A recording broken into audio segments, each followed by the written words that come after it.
Hello, my friend, and welcome back or welcome to Something for Everybody. My name is Aaron Machbitz, and this is a solo episode of the podcast. Our young men are failing. In this episode, I'm going to share insights from Scott Galloway and the stats and research that back up those insights on how young men are struggling and what we can do to actually help them. Globally, the cohort that has ascended the fastest is women. There are more women now seeking tertiary education globally than men. The number of women elected to parliaments around the world has doubled in the last 20 years. That's an enormous mark of achievement globally. Let's celebrate that. Let's really celebrate that. But with that said, in the United States, there is no cohort that has fallen further and faster than young men. Here are some serious stats to consider, ponder, and think about. Men are 4 times more likely to kill themselves, 3 times more likely to be addicted, 12 times more likely to be incarcerated. 51% of aged 18 to 24-year-old males have never asked a woman out in person, and 1 out of 3 men under the age of 30 hasn't had sex in the last year. Overall, we have a serious lack of empathy for men. We have the deepest resourced, most talented people in the world trying to give young men a false impression they're going to have a great and meaningful life on a screen with an algorithm. Men need adventure and risk in real life to develop excellence, but they're being conditioned to think that they can get everything they need by looking at a screen in their room. They're not going out, they're not putting together a plan, they don't have the confidence to approach strangers for mentorship, for friendship, they're not getting jobs. We hear from mothers and from women all the time. You know who wants more, economically and emotionally viable men? Women. Yes, women. So unless we have more empathy, this will not get any better, and it needs to get better fast. Empathy is not a zero-sum game. Civil rights did not hurt white people. Gay marriage did not hurt heteronormative marriage. Men need our help. They need our empathy. So we have to look at the stats and understand that our young men are failing. They are struggling. 4 times the suicide rate. 4 times. That alone should encourage our society and our culture to want to put together programs to help young men flourish and not want to end their own life. 4 times the suicide rate. There are things we can do. This is a call out to all men. This is a call out to society. This is a call out to women. Because the single point of failure when a young boy comes off the tracks is when he loses a male role model. This is very important to understand. The ultimate expression of masculinity is for a man who is doing well, who's trying to live a virtuous life, reaches out and gets involved in the life of a boy. This is why youth sports and coaches are so important for the fabric of our society and for the trajectory of our young men. So if we want better men, we need to be better men. I understand maybe this paints a grim picture of the current state of young men, but we must accept the lack of empathy and support that we receive in society. Societal constructs have led to a conflation of toxicity with masculinity, leaving many young men feeling isolated and vulnerable. Factors such as the education system, lack of vocational programs, and a skewed dating market contribute to the challenges faced by young men today. It all starts with the role of mentors and male role models. It cannot be stressed enough how important mentors and male role models are in the lives of young men. The impact of having a strong male figure in a boy's life is incredible. I know the coaches when I was growing up absolutely changed me as a man. And I'm trying to do the same for the young boys that I coach today, and we can all take on that responsibility. The data shows a significant difference in outcomes for boys who lack male role models. I urge more men to get involved in primary and secondary education to provide guidance and support to young men. It's needed for the overall fabric of our society. Once again, I will say this again and again and again. If we want better men, we need to be better men. We also need, on top of that, societal, cultural changes and help. We also need that from the people around us.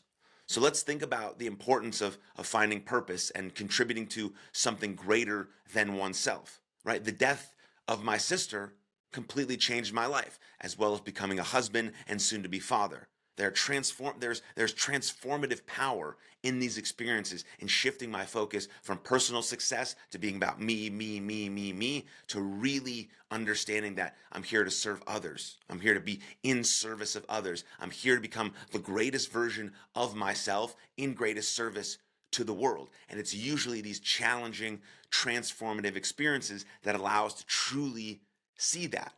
You truly learn like the value of being present in the moment, expressing emotions authentically, and building meaningful connections with loved ones. There's nothing more important.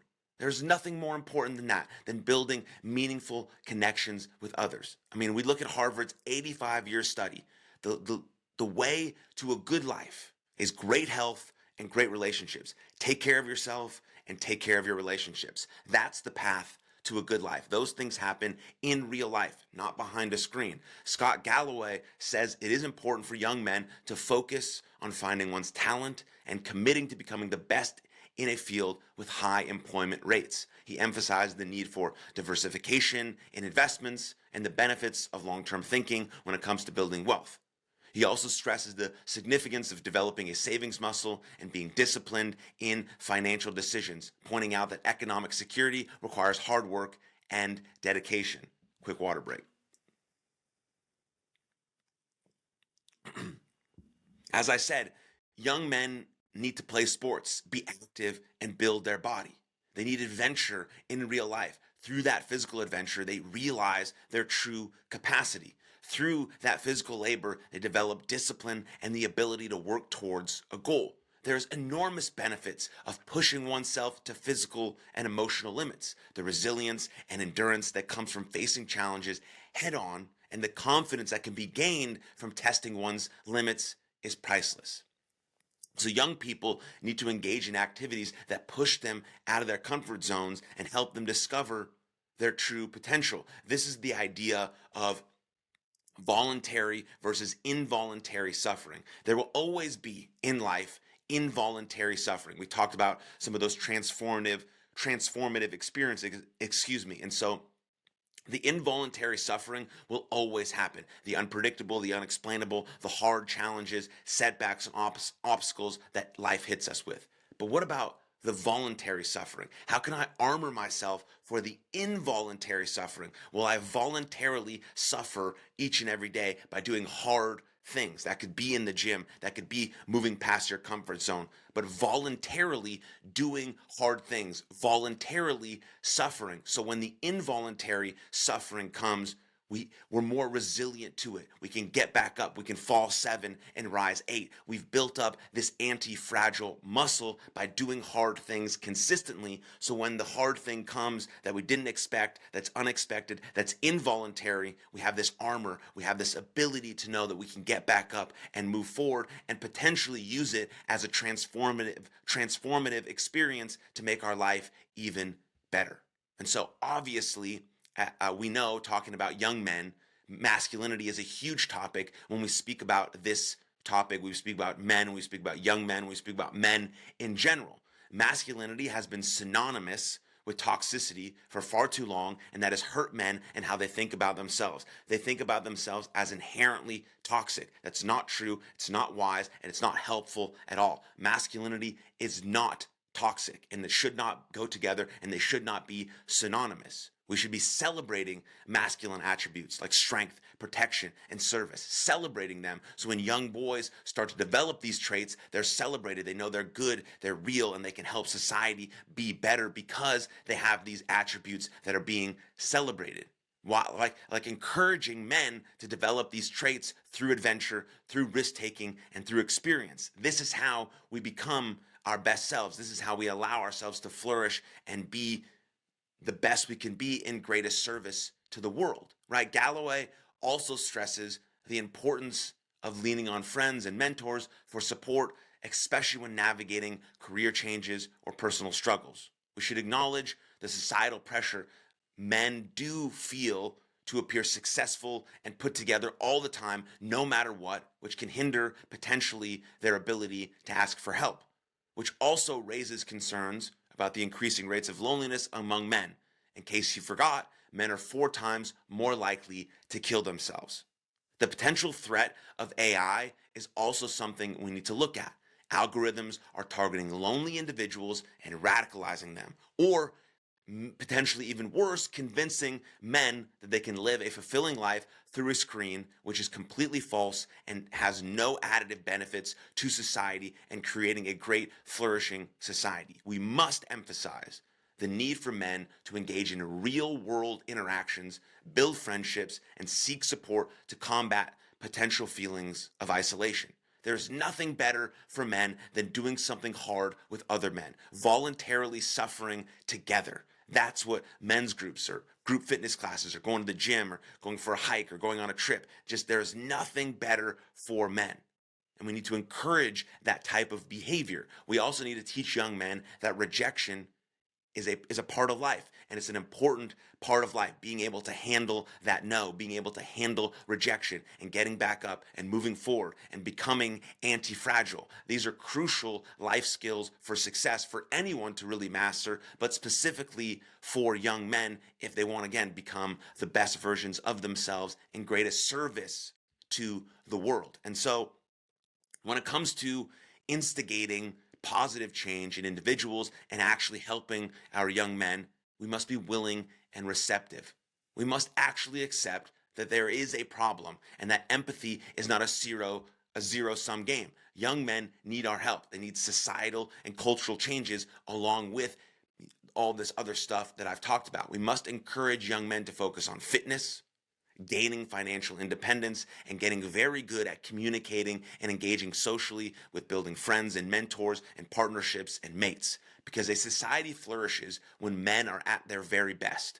So we need to express a new vision for men, a new vision that doesn't have toxicity and masculinity in the same sentence. They're not synonymous. We need a new vision of masculinity. We need a new vision for men that allows and encourages their best selves to develop. That's the conditioning and the messaging that men need so that they feel that they can flourish and express these masculine attributes that are a strength, that are a positive. That's why mentors and role models are the most important things that will impact young men on the most profound level. So again, if we want better men, we need to be better men, but we also need society to recognize and help us with this very, very crucial issue. So thank you very much for your time and attention. If you found that episode valuable at all, please share it with a friend. Send the link out to everyone you know. This is a crucial issue that needs to be heard by as many